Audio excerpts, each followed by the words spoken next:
বাংলাদেশটাকে লুটপাট করে নিয়ে গেছে যে মাফিয়ারা, তাদেরকে আবার বাংলাদেশে পুনর্বাসিত করার আইন পাশ করা হয়েছে। চেয়ারের মালিক পরিবর্তন হয়েছে, ওই চেয়ারটা আগের যা কিছু করত সেই জায়গাটাতে আর একটা দল এসে শুধু বসেছে, আর কোনো জায়গায় কোনো পরিবর্তন হয় নাই। 70% জনগণের ম্যান্ডেটকে যারা ভুলে যেতে বসেছে, তাদেরকে জনগণের দৃষ্টিতে, জনগণকে দেখার জন্য, জনগণের আকাঙ্ক্ষাগুলোকে তাদের কাছে পৌঁছে দেওয়ার জন্য জাতীয় যুবশক্তিকে সারা দেশে দুর্বারভাবে তাদের কার্যক্রম বিস্তৃত করতে হবে। আমরা দেখেছি সরকার গঠন হওয়ার পরে বিভিন্ন জায়গায় নানা ধরনের সন্ত্রাসীপনা চলছে, বিশ্ববিদ্যালয় ক্যাম্পাসগুলো অস্থিতিশীল হয়েছে, অনেককেই কার্টুন ফেসবুকে শেয়ার দেওয়ার কারণে গ্রেফতার করা হচ্ছে। বাংলাদেশে শুধুমাত্র রাজনৈতিক মতপার্থক্যের কারণে ঠুনকো সুতোয় গ্রেফতারের সংস্কৃতি এত দ্রুত ফিরে আসবে, এটা আমাদেরকে আশাহত করে। ঠিক সেই জায়গায় জাতীয় যুবশক্তিকে কঠোর ভূমিকা পালন করতে হবে। আমরা জনগণের বাক স্বাধীনতা, জনগণের গণতান্ত্রিক যত অধিকার আছে সেগুলো যাতে জনগণ বুঝে পায়, সেই লড়াইয়ে জাতীয় যুবশক্তি সামনের কাতারে থেকে নেতৃত্ব দেবে, এটাই আমাদের প্রত্যাশা। আমরা বাংলাদেশ রাষ্ট্র কাঠামোর দিকে তাকাই, সেখানে যুবকদের যে অংশগ্রহণ সেটা নিতান্তই ক্ষীণ।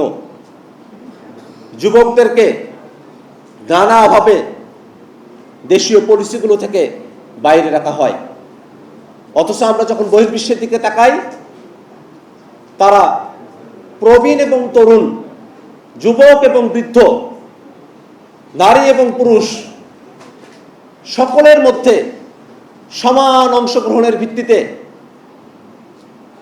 সকলের মধ্যে সৌহার্দ্যের মধ্য দিয়ে তারা রাষ্ট্রীয় পলিসিগুলো তারা নির্মাণ করে। যারা প্রাজ্ঞ আছেন তাদের অভিজ্ঞতা যেমন দরকার, তেমনি করে যারা যুবক আছেন, তরুণ আছেন, আমাদের তরুণীরা আছেন, তাদের যে উদ্যম সেটাও দেশের জন্য প্রয়োজন। অতএব জাতীয় নাগরিক পার্টি এনসিপি এই তরুণরা এবং প্রাজ্ঞরা তাদের সকলের যাতে একটা সম্মিলন স্থল হয়ে আমরা উঠতে পারি, সেই লক্ষ্যে আমরা কাজ করে যাচ্ছি। ইতিমধ্যে জাতীয় যুবশক্তি আমাদের তরুণদেরকে আমাদের সাথে অন্তর্ভুক্ত করেছে এবং জাতীয় নাগরিক পার্টি এনসিপি আমরা সিদ্ধান্ত গ্রহণ করেছি খুব অল্প সময়ের মধ্যে যারা প্রাজ্ঞ আছেন তাদেরকে নিয়ে জাতীয় নাগরিক পার্টি এনসিপির একটা উপদেষ্টা পরিষদ আমরা গঠন করব। এর মধ্য দিয়ে যারা প্রাজ্ঞ আছেন এবং যারা তরুণেরা আছেন তাদের সকলকে মিলে এই বাংলাদেশ রাষ্ট্রটাকে আমরা নতুন এক কাঠামোর দিকে আমরা নিয়ে যেতে পারবো, সেটাই আমাদের আশাবাদ। আমরা বাংলাদেশ রাষ্ট্রের রন্ধ্রে রন্ধ্রে যে অনিয়মগুলো আছে সেই বিষয়ে জাতীয় যুবশক্তিকে সতর্ক থাকার জন্য আমরা আহ্বান জানাই। সরকার গঠন হয়েছে খুব অল্প দিন হলো, হাজার হাজার কোটি টাকা ছাপানো শেষ, অথচ তারা বলেছিল তারা টাকা ছাপাবে না।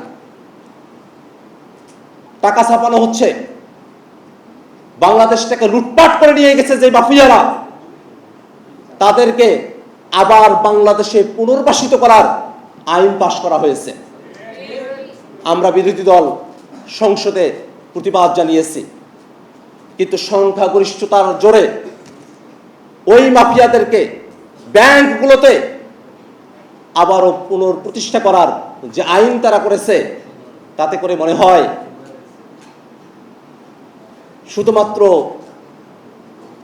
চেয়ারের মালিক পরিবর্তন হয়েছে, ওই চেয়ারটা আগের যা কিছু করত সেই জায়গাটাতে আর একটা দল এসে শুধু বসেছে, আর কোনো জায়গায় কোনো পরিবর্তন হয় নাই।